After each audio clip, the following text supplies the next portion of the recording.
বান্দা তোমার আমি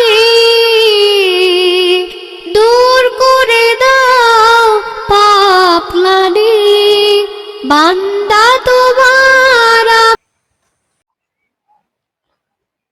আসসালামু আলাইকুম। আলহামদুলিল্লাহ, আমি ভালো আছি। আপনারা সবাই কেমন আছেন? খামার বাড়ি 143 চ্যানেল থেকে আমি একটি প্রান্তিক গ্রামে এসেছি, কিছু ভিডিও ধারণ করতেছি। সেটার মধ্যে হলো এখন আজকে আপনাদেরকে দেখাতে যাচ্ছি যে পেঁয়াজ, এখন বর্তমানে যে পেঁয়াজের যে মূল্য অনেক বেশি, গ্রামে যেভাবে যে হারে পেঁয়াজ হচ্ছে সেই পেঁয়াজের এগুলো দেখাতে যাচ্ছি। দেখেন অনেক সুন্দর পেজ হয়েছে, পেজের ভিডিওগুলো দেখেন কত সুন্দর পেজ হয়েছে। মাঠ জুড়ে পেজ আর পেজ, পেজের ফলন বাম্পার হয়েছে। মোটামুটি পেজের ফলন ভালো হয়েছে। কৃষক সঠিকভাবে যদি এটা ভালো কিছু করে তাহলে ভালো মূল্য পাবে। এবং দেখুন পেজগুলো শাখা সহকারে কেমন পেজ হয়েছে আমি দেখাতে যাচ্ছি। দেখেন পেজের অনেকগুলো কোষ হয়েছে, 2 থেকে 3টা কোষ এক একটা ইয়ের মধ্যে কি হারে পেজের হয়েছে। দেখেন পেজের কত বড় হয়েছে পেজ, প্রত্যেকটা পেজে 3টা করে পেজ ধরেছে। এটা প্রায় 4 কাঠা, প্রায় 4 কাঠার মতো আবাদি জমি। এখানে প্রায় খরচ হয়েছে কৃষকের প্রায় 30 থেকে 40 হাজার টাকা। এর মধ্যে এটা বিক্রি ভালো ফলন হয়েছে দেখা যাচ্ছে। এটা ফলন হলে ভালো ভালো মুনাফা পাবে। এখানে প্রায়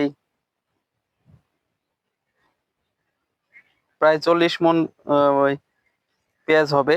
যদিও পেঁয়াজের মূল্য এখনো বোঝা যাচ্ছে না কত হতে পারে। যদিও 40 মণ হয়, খরচ বাদে 30 থেকে 40 হাজার টাকা লাভ হবে প্রত্যেকটি কৃষকের।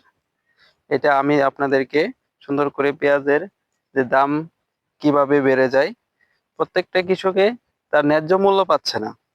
ন্যায্য মূল্য যদি পেত তাহলে কৃষক এই আবাদ থেকে ভালো ফলন পেত, ভালো টাকা মুনাফা পেত। আমরা আরো দেখাতে যাচ্ছি। দেখেন মাঠ ভরা খালি শুধু পেঁয়াজ আর পেঁয়াজ, পেঁয়াজ আর পেঁয়াজ। দেখেন কত সুন্দর কৃষকরা কিভাবে পেঁয়াজের ফলন ফলাচ্ছে। কিন্তু বর্তমানে দেখা যাচ্ছে পেঁয়াজের এত মূল্য যে প্রত্যেক কেজি আমাদেরকে প্রায় 120 টাকা কেজি কিনা হচ্ছে। যদি সঠিক মূল্য পেত কৃষক তাহলে কিন্তু আরো পেঁয়াজের দিকে মানুষে আবাদের দিকে আগ্রহ বাড়তো। কিন্তু সঠিক আগ্রহ পাচ্ছি না, কারণ সরকারি ভাবে কোনো প্রণোদনা দিচ্ছে না, সরকারিভাবে কোনো কোনোভাবেই এই মুনাফা দিচ্ছে না।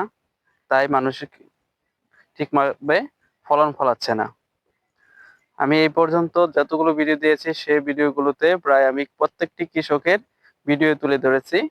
আজ আপনাদের মাঝে আরেকটি ভিডিও তুলে ধরলাম। সবাই ভালো থাকেন।